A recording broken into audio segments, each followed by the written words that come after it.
This is a topic that he brings up a lot, but I've never kind of tied it together. So I guess he's going to have me tie it together while I'm walking the pip. Okay, so the question is, why are there so many prophets on the earth right now? And if you look at YouTube, you'll see that there's hundreds, if not thousands, of people who are talking to God right now. And they are talking to him. However, up until pretty much right now, no one, even myself included, knows if they are a true prophet or a false prophet, because prophecy has to come true. So there's the group of Trump prophets.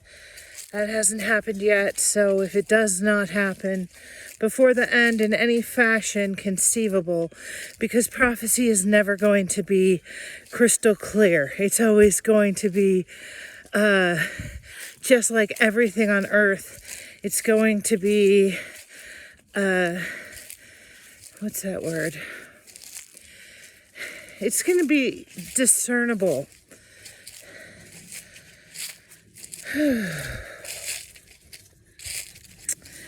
So, prophecy is surrounded by all these rules. And these rules are so strict. And there's lots of reasons for the rules. One reason is because everything that exists has to function by a framework of rules, just like our universe functions by a framework of what we consider mathematical and scientific facts, formulas, sequences. Everything that exists has to follow rules. So prophecy has to follow many, many rules. So the question is, why are there so many? And the answer is interesting. First of all,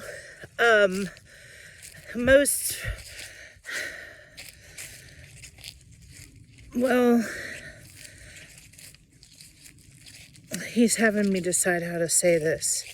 The majority of prophets, and there's passages in the Old Testament about this, the majority of prophets in the end times apparently get a big telling off by God, because it says somewhere, probably Isaiah, that my memory with Bible verses is just horrible.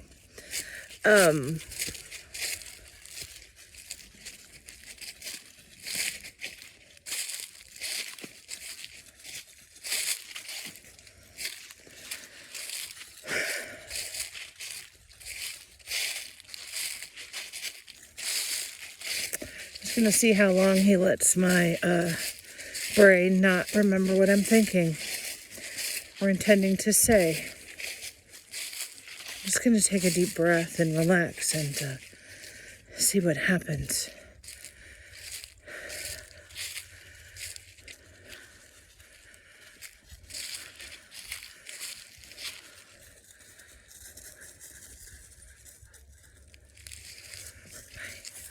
He's fine with uncomfortable silences.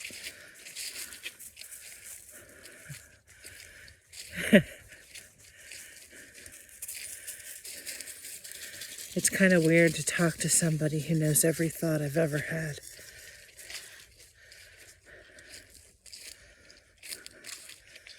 What do you talk about when? I don't know. I don't talk to him like that. I just talk to this entity that attempts to make me miserable.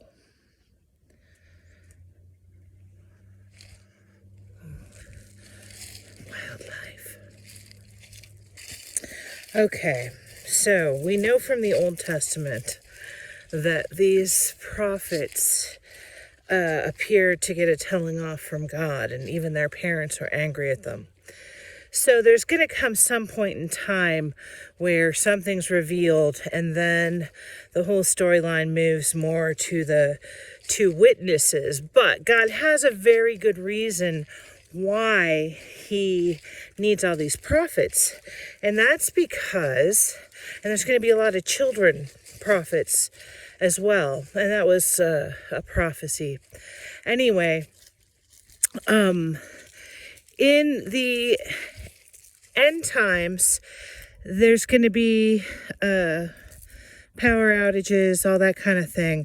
So people will be like aligning themselves in groups, and each group will have someone in it that is been gifted with a gift of prophecy.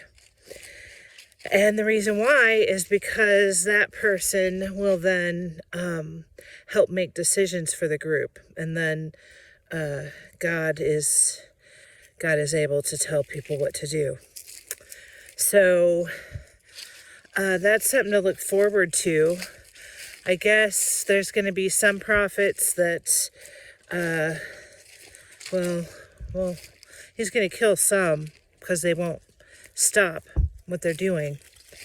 Even though what they're doing does not fall into the category of biblical prophecy. So he's going to do something dramatic, no doubt, with some of the false prophets. Some of the false prophets are true prophets. They're just either playing a role right now, or their own consciousness, their conscience believes God is very strict, and so they're getting a lot of false messages, and that's keeping them from the true message of the Lord, which is love. When you are consumed with daily rituals and petty dietary restrictions, or when you're involved in worldly things, you are not with the Lord. And with the Lord means you are in a state of love and grace to those around you. I don't want to, that tires me just thinking about it. So all these prophets, some will suffer a frightening demise, but most will transition into like local prophets who are helping the group make decisions. That he was pointing out why in some groups of people he's going to have children. He's going to have children do the prophecy because they're unbiased and he can just speak freely through them. So that should be interesting.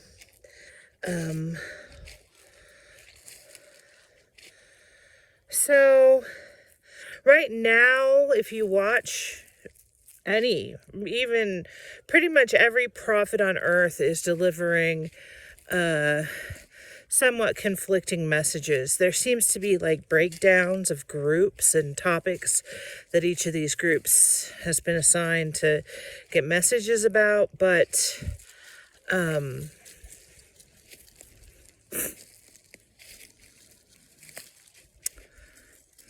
don't know. I'm not I don't like talking about this stuff, because literally I don't know. I don't know if anything he's told me is true. I don't know why this has had to befall me, because this has been just unbelievably awful. So, anyway, I have made some lovely, lovely brothers and sisters on here, though. Praise the Lord.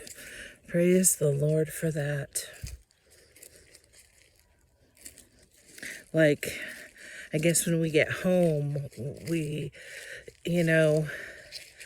know each other really well in the spiritual realm, in the history before we came to earth, the true children of God. We know each other's souls and we know what we're about. So if we know that we have reached out and supported or helped one of our brothers and sisters, it's just a glorious feeling when you get home. All right, so guess we're all just waiting for this moment when God somewhat defines what he's going to do prophecy-wise. We can see in the Old Testament that in different time periods he seems to have aligned false prophets from different like there were different characteristics in different time periods. So one time period appears that they were really making things up on their own. Another makes it clear that they kind of are working for God, but that they're not true prophets. So we know from the Bible that God uses his prophets as groups, because he always has the group of, they're just called prophets, that kind of stand outside the city or congregate or something, which they're kind of doing on YouTube. YouTube is the city gates, the watering hole.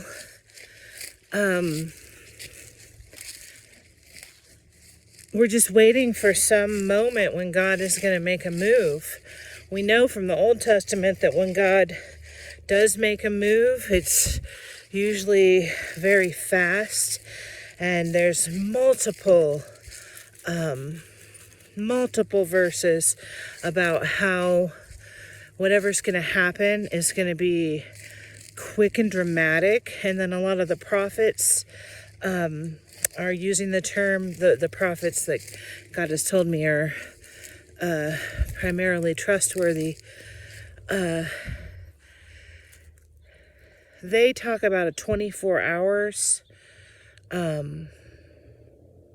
It's really just unclear how much of the world is going to be impacted. Well, I mean, the whole world will be impacted rather quickly, but like the inciting incident that propels the story forward, what is that going to be? That's not clear. So, if you would like to be a leader in your community, when things start to get worse and God needs to communicate with groups, pray for it. Pray for it.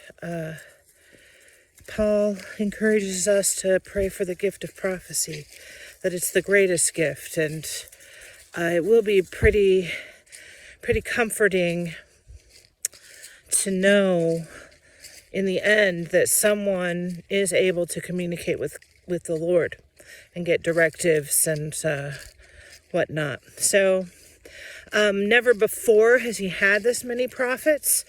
He pretty much has different numbers of everything on earth, doctors, lawyers, anything, everything. Every year he kind of readjusts the algorithms that he is hoping to attain. So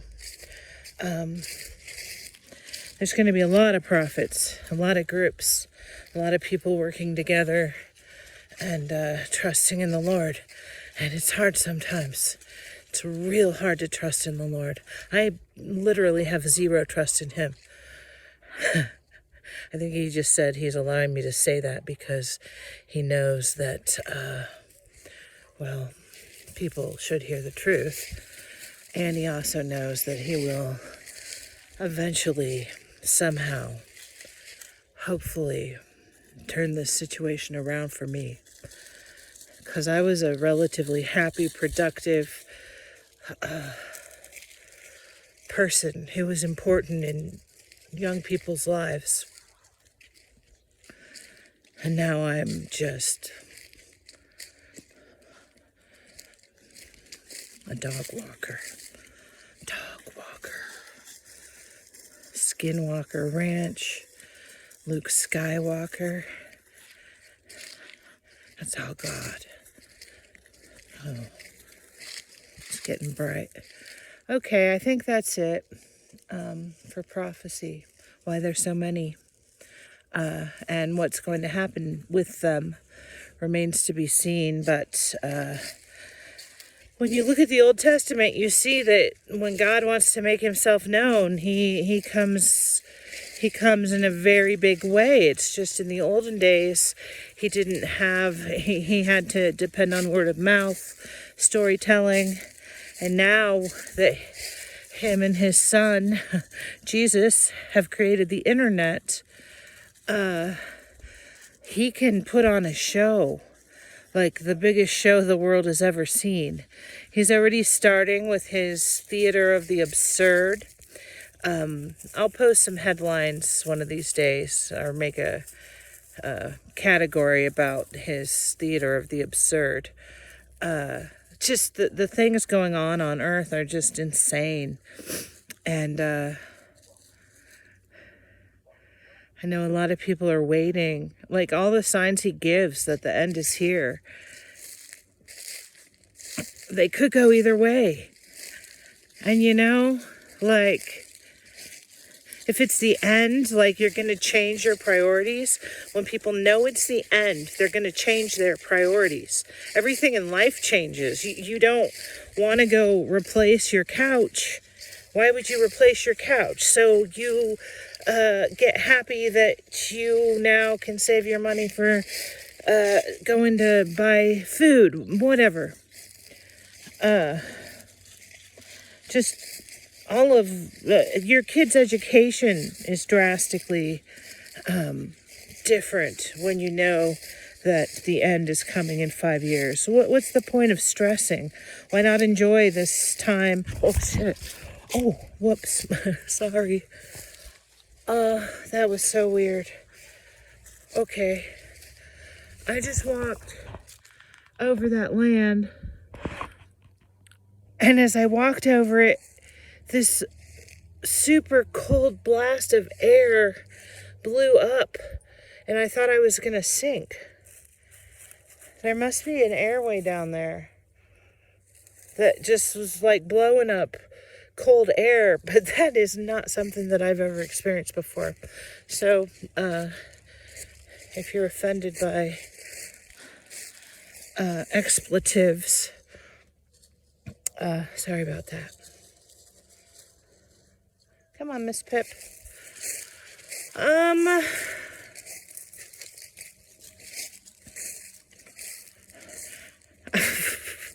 I saw myself like at first I just felt the cold air, but then my feet started sinking into what felt like quicksand, and for a split second I saw myself being sucked down into a hole down there.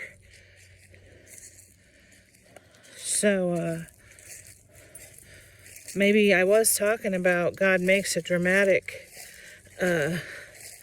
He just said a lot of expletives are going to be said over the next 5 years.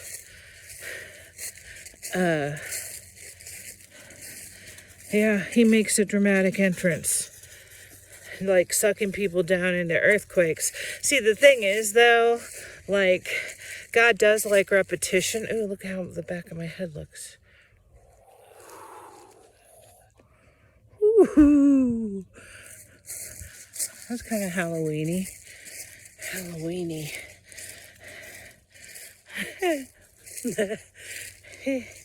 Okay, so...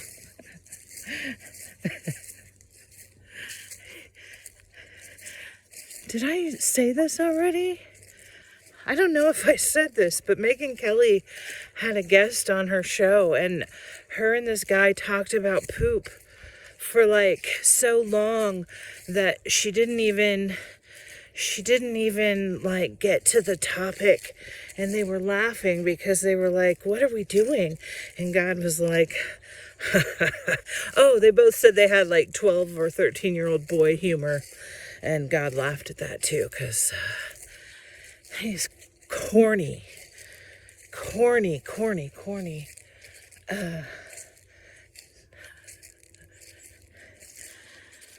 Okay. When I was little one day, oh shoot. See, this is like, that's what's going on. There's moles around here. And they had this water table. I don't know. There used to be water. Anyway, when I was 5, my mom was walking me to kindergarten. And she used to be the, she used to be the manager of the swimming pool. And one day we were headed to school and she had to come check the pH balance or something. So we come over here and I run over to this ladder and all of a sudden I just fall in the pool. And she's horrified because I was dressed real cute that day. I remember. And on my way to school, I just fell in the pool. Well, she, thought that I had like jumped in or something, but I knew I hadn't jumped in. It was almost like I was pushed. She was pushed. I was pushed. I don't think I got in a lot of trouble. I think my mom handled it pretty decently. I'm sure, I don't know if I got to skip school or I went later, but anyway, God pushes people. So don't get too mad at your kids, because sometimes it's definitely not their fault. I wonder if there's anything my son... Oh, never mind.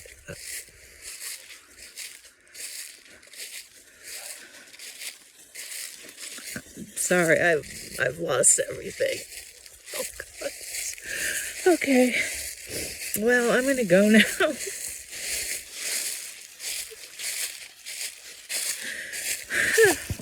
God bless you all. Amen.